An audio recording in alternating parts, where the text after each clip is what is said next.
Hi, welcome back. We're in session 13 now. This is the last session in our subject, SOCE311, Establish and Manage a Practice.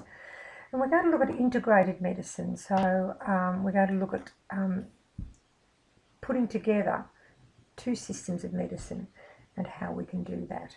So let's have a look at some definitions first. Integrated or integrative medicine is a collaboration between orthodox medicine and the CAM modalities that comprise allied health.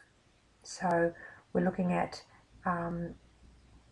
putting together CAM complementary alternative medicines with orthodox medicine. The Australasian Integrative Medicine Association, AIMA, is a national voluntary non-profit organisation and is the peak medical body that promotes the safe integration of holistic and complementary medicine with current mainstream medical practice in pursuit of complete whole person care. So, as we see, there is an association which actually oversees and ensures that the appropriate and right amount of integration between the two takes place. Let's have a look at the integrated medicine stakeholders. So the Australasian Integrative Medical Association, AIMA, helps to promote the integration of holistic and complementary medicine with current mainstream medicine. And it's the Swinburne University, Melbourne, Australia, which has a graduate school of integrative medicine. There have been many fine practitioners who actually have a foot in both camps who work through that university, and I've been to quite a number of workshops and lecture series from people who are working through Swinburne. The Integrative Medicine Gateway has been formed to provide access to information, education and communication about integrative medicine between doctors, allied health professionals, related organisations and industry. It is the only integrative medicine portal for health professionals and consumers in Australia. So let's have a look at the cornerstone of the integrated medicine model. It's that health and healing optimally occur when all factors that influence the organism are addressed. So notice something. I want you to notice something that's come up in a couple of those definitions, and it's a much more holistic perspective that we're looking from. So all factors that influence the organism are addressed. Let's not think that such a belief in wholeness and wellness is new or the sole province of complementary and alternative medicine. Sir William Osler said in 1849 to 1919, it is more important to know that what sort of patient has a disease than what sort of the disease a patient has. Some very wise words. But we can look back, if we like. We look at many of the ancient medicine models, including Ayurveda, TCM. We look at some of the ancient medical systems that through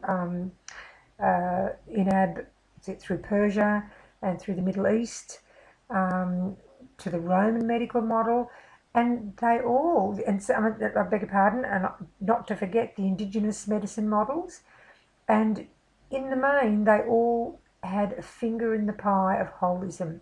So holism is not a new idea, and in fact, if we look at it, holism is actually only been, I suppose, downgraded, if you like, in the last 400 to 500 years, and the mainstream medical model, which is orthodox medicine, has grown up out of what we call the reductionist model. The reductionist model is about looking into the fine detail and the smallest particles to see if we can find out what makes things tick.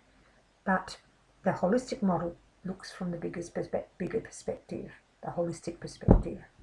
So it's not something that's necessarily new. So integrated medicine draws on the best of all health and medical practices, orthodox, traditional and complementary, to address the needs of the whole person, to effect a more complete healing. Integrated medicine looks at the various contributing factors in illness and endeavours to address each factor in the most appropriate way. In underdeveloped countries, it's often more common for non-conventional treatments to be the first choice of the greater majority, because in many of those countries there is an indigenous medicine, and that indigenous medicine, if we look at the history of medicine, we understand that many of the later models of medicine arose from, or were drawn from, many of them drawn from indigenous medicine models. So what we need to understand is that it's almost like we've been through a kind of a narrow neck where holism has been pinched out to a certain extent, and it's now opening out, and we're able now to draw on the best of all those models, with the understanding that a whole person, when there's causation or where there's disturbance in any aspect of their being, there can be resultant physical disease take place. And so we welcome this approach, don't we?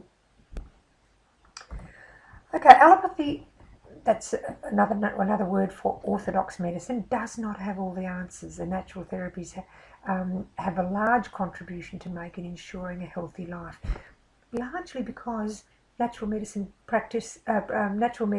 has taken this holistic approach.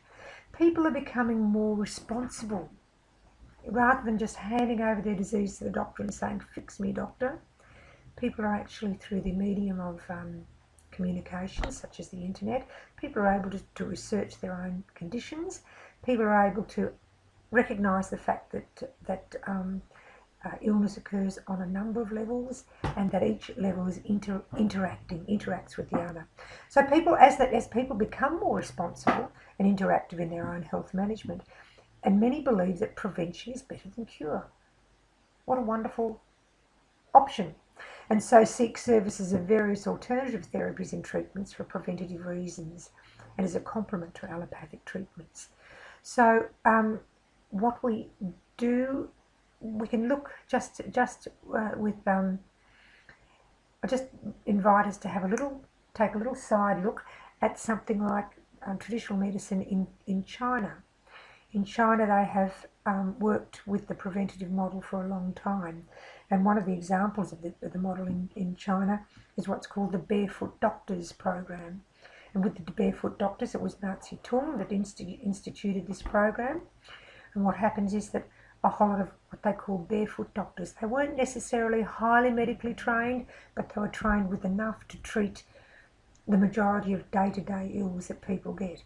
And their role was each one was sent to a village once they were trained, sent to a village, and they would go around perhaps who knows, perhaps 1 or 2 days every 2 months. They'd go and visit everybody in the village, give them a treatment to bring them back into balance, and in that way they would ensure that the illness didn't downgrade into something that was more chronic. And the final analysis of that particular system is that if a patient became unwell under the care of a preventative practitioner, the barefoot doctor, then they would cease to pay that practitioner the daily stipend that they would pay until they got well again. So if you think about that in terms of purely economics, we've got a system, we have largely had a system which has allowed people to move from a state of wellness and good health into a downgraded subacute condition, and sometimes then into chronic conditions, which mean that they become much more of a drain on the health system. So in many ways it's in our interests to look at the preventative model rather than the curative model. And many doctors now are realising the importance of holistic treatments and also the limits to their own scope of practice. So with this new recognition of natural medicine practice, how it works in a preventative way, and how it actually assists clients to stay in a state of wellness and of optimum well-being, then doctors are beginning to recognise that. Integrated medical clinics are established in many of the large hospitals in cities around the world, not just in Australia, it's worldwide. It's not unusual or even questioned for a doctor to refer a patient to a physiotherapist, a chiropractor, or a nutritionist to complete the treatment they have started with a patient. So there's changes afoot, and you as an outgoing natural medicine practitioner are moving into a very, very different world that I went into 35 years ago when I first started practice. There was at that point in way back then in the late 70s, there was a survey done by at the governmental level, which noted that 2% of the population used natural therapies. By the year 2000, there was 60% of the population who had used or were currently using natural medicines. We're 15 years down the track from that, and the horizon is opening up enormously. Okay, integrating healthcare. So there's an increasing scientific understanding of how the mind and body are inextricably linked and intertwined. And a simple way of understanding integrated medicine is to look at the realms that it addresses. So healing can be divided into three basic realms. We've got the structural realm, that's the actual body itself, the structures that inhabit or exist within the body. The biochemical realm, that is the realm where the chemistry of the body functions in hopefully a balanced and in a functional way, and the psychosocial realm, which talks very much about the emotions, the attitudes, and the way we interrelate in our families and in our communities. Here's an activity. Find students in your online group, so through your forum, and discuss what is meant by integrated medicine. Just what the implications are. How might you approach your practice in relation to integrated medicine? And have you ever had experience with integrated medicine where you worked with an orthodox practitioner and then been suggested to go off to visit an alternative or a CAM practitioner? Have fun with that. I'll see you in section 2. Thank you.